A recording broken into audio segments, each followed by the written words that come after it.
welcome back to Jen Beauty. My name is Jennifer, and today I wanted to do a video on the best Colourpop palettes for beginners.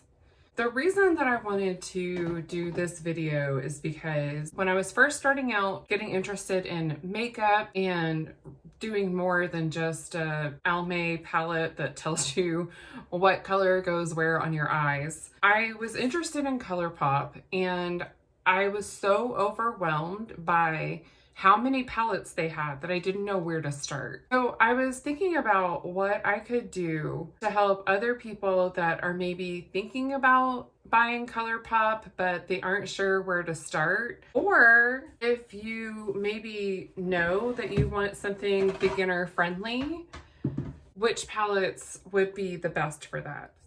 Also, it is nighttime because I've already worked today.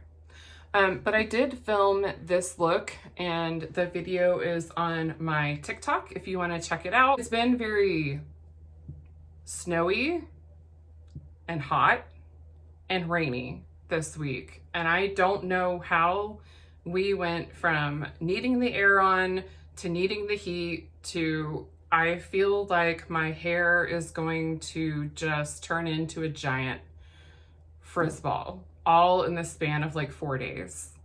I'm not really sure what's happening here, but someone needs to explain to Mother Nature that it's April and we are super ready for some spring weather. I already have the spring allergies, so just bring on the weather to go with it. That would be great. Thank you. So the first one that I have is for if you want a more natural look or minimal color. And for that one, I like the Wild Nothing palette. So this one has a lot of neutrals, and I'm not really big on warm palettes. I don't do very well with them because I am so pale. I will wear some warm colors, but I usually have to pair it with something a little cooler toned or black or something that doesn't make me look like I'm very ill. And so this one, I feel like you have these nice, and sorry about the nails, I'm taking a break from the press-ons right now. And like I've said before, I can't be bothered to paint them. So this has these nice neutrals down here, and it's a nice range. So you can either play it really safe or you can go a little bit deeper. And then there's a range on the neutrals as well. And I really like that. I have a few arm swatches, and this one is on my 7-year-old daughter, who did a wonderful job as my arm model. But the Wild Nothing palette, you can see just the range from light to dark and how beautiful the shimmers are. Next palette that I like for more of a smoky look, but still neutral and still kind of playing it safe. There's two, but I only have one of them. So that's Taupe, and then Going Coconuts. So I really like That's Taupe because it is more cool toned. Going Coconuts leans a little bit more on the warm side, but not tremendously. Really like that, again, you have these nice neutral browns, but like I said, these are cool toned ones, and they again range from very light to very dark, and you also have a range of colors on the shimmers. And with both of these palettes are no press glitters, which I love a good glitter moment, but I know a lot of people either feel intimidated by glitters or they just don't like them because they make a bigger mess in the palettes. Now, I will say that in the Wild Nothing palette, there is this matte shimmer, which I'm not a huge fan of because the Colourpop matte shimmer formula tends to be a bit more on the dry side, so it's a little bit more difficult to work with. Not all of them, but all the ones that I've bothered trying typically are. Here you can see how beautiful the shimmers look in the light and just how well all the colors go together. I love this one. Another option that I like for a more smoky neutral look is the Mandalorian palette, which I know you wouldn't think, seeing this yellow and seeing how this is like a brown green shift duochrome in the middle. But I really like the looks that I've done with this. I wish I had more pictures to share, but again, you have a range of lighter to darker, and again, a range of lighter to darker on the shimmers. This again is one of those matte shimmers right here. And yeah, I really like how this one performs overall. Also, you can see that when this is swatched, it's not as intimidating as it is in the pan. The colors all play really well together, and overall they just did a great job with this palette. So if you're looking for something on the pink side, but again, not too heavy on the color, something a little like, just to give you a little pop of something, or just a little blush moment, I like the Blush Crush palette.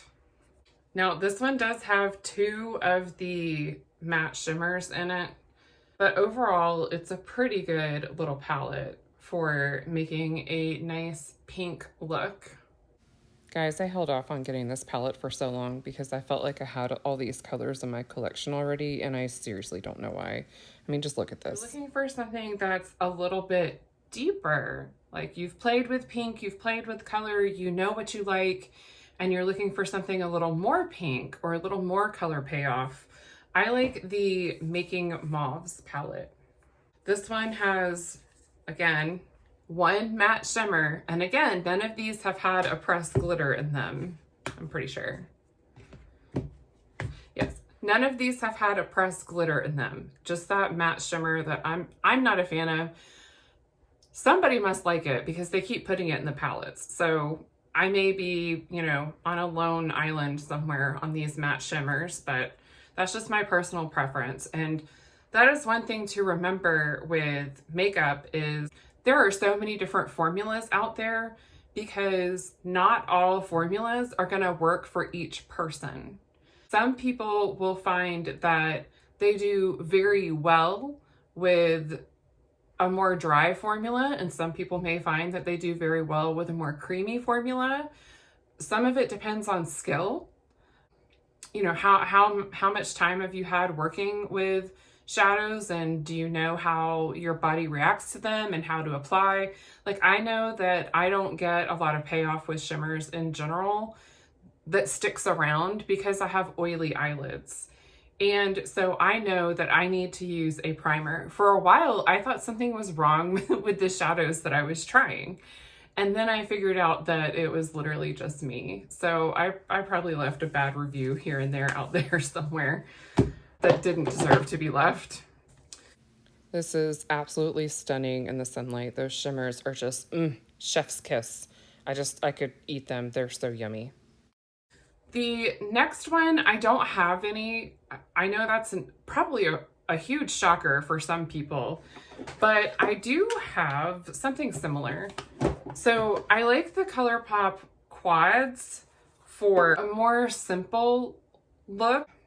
If you're a true novice and if you open up this 9-pan palette and you're like, I don't know where to start, I don't know what to do with this, then I like a quad. And this is a blush quad. Whoops, we're sideways.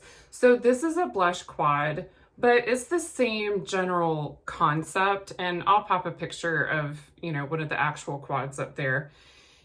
So it's the same general concept that you're going to have, you know, typically with the Colourpop quads, you'll have a lighter, a darker shade, and then you'll have a shimmer.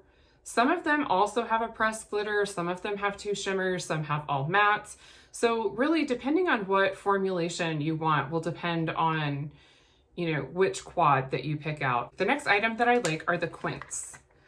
And I have Ballad, which looks like this. And then I also have Lyric. So Ballad is a more cool toned gray. It leans more gray. And then this one is still not a very warm toned palette, and it leans more brown. There is a pressed glitter in Lyric, but there is no pressed glitter in Ballad. So I like that. And again, if you are opening up a 9 pan and you are super overwhelmed at the thought of trying to figure out what you want to do, then I like the Quench because you have a range of colors, but then you also have some options. So it's not just 4 shades, now you have 5 shades. I feel like if you really don't know what to do, start out with a 4 with a quad, and then you can graduate up to a Quench when you're ready. Then you can graduate to a 9 pan. The next one that I think is worth mentioning, this is not a palette, but this is an eyeshadow product. This is actually how Colourpop got started. This was their first item that they launched, and that is a Super Shock Shadow. And these are more of a cream to powder formula, and some of the palettes do have Super Shocks in them, especially recently. So I like these because they're pretty easy. If you have one of those eye pencils and then you want just like a little extra special something, like a shimmer on top of it, it's really nice to add this on top.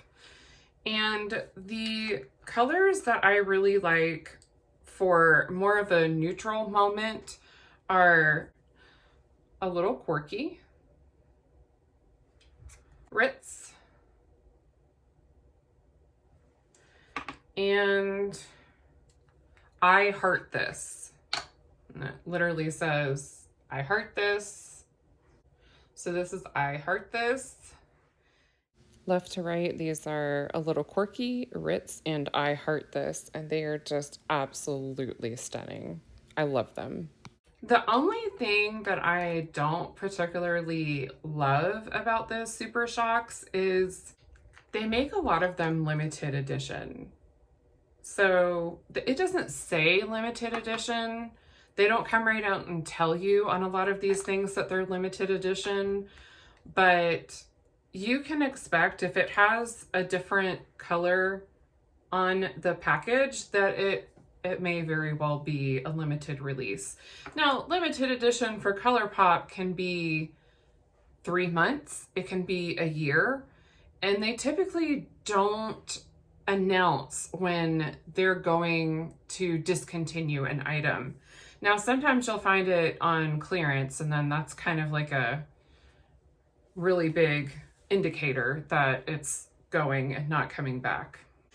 If you feel like you are comfortable with a larger color story, but you still just want to try out the Colourpop formula, you want to try out the different shades, maybe see which ones you like best, I really like the Stone Cold Fox palette or the Bare Necessities. So I used to have Bare Necessities and I actually decluttered it. It leans more warm toned, and as we discussed before, that is not for me. That is not where I like to be. I prefer a cool tone moment. And so the Stone Cold Fox is definitely a cool tone girl's dream. And it even has, you know, some of these other tones that you'll see in the other palettes that I mentioned. Lyric, Ballad. I don't know if Making Mauves quite gets there, but a lot of the same ideas, a lot of the same feel to the looks that you can create with these. As you can see, the packaging does get dirty very easily, but it also wipes clean as well. So I think that the arm swatches show off just how well the shimmers perform. And all of these shades are just really great starter shades. They blend very well and build. And then my last recommendation, if you're ready to graduate to a bit more color, I like the Lust for Dusk palette. And this one, again, it's more of a, to me, it's more of a neutral palette, but it still has some color. There are a couple of duochromes in some of these palettes, and it looks like there's 2 in this one. These 2 right here. But you have more of a like smoky blue shade, and then you go up to more of like an orange and a peach and a yellow. So, but they're more muted. They're not the hot colors that you'll get from, say, Fade Into Hue or Barbie or Lizzie McGuire. So here's the arm swatches for Lust for Dusk. And I know that I hate on the shimmer mattes a lot, but this one's actually pretty good. Let me know if you're just starting out with Colourpop, what have you bought and what do you think you would recommend to other people that are just starting out? Or if you're a pro, tell me the same thing. What did you start with? What was your first Colourpop palette? Funny enough, my first Colourpop palettes were the Anna and Elsa palettes. I know I'm far too old to be loving Anna and Elsa, but I don't care. First of all, those color stories were awesome and I love them. I did declutter them to my daughter because she typically used them more than I did. So if you made it this far in the video, I want to say thank you so much. If you could, please go ahead and give me a big thumbs up if you liked it. And if you would like more beauty and makeup related content, go ahead and hit that subscribe button and I'll have more content coming at you soon. I hope wherever you are, you're having a fabulous day. Bye. Is that right?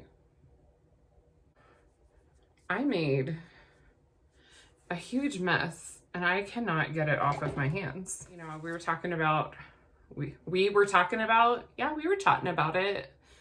Oh my gosh. Yeah, so I washed my hair today and it's not wanting to go straight. It's very frizzy. Also, I'm due for a haircut. But yeah, this piece is really bothering me. But I don't feel like going to straighten it because it's just gonna kink right back up. Bye. Bye. Bye. There's something wrong with me. Like, very wrong. I am gonna hate myself when I have to edit this later.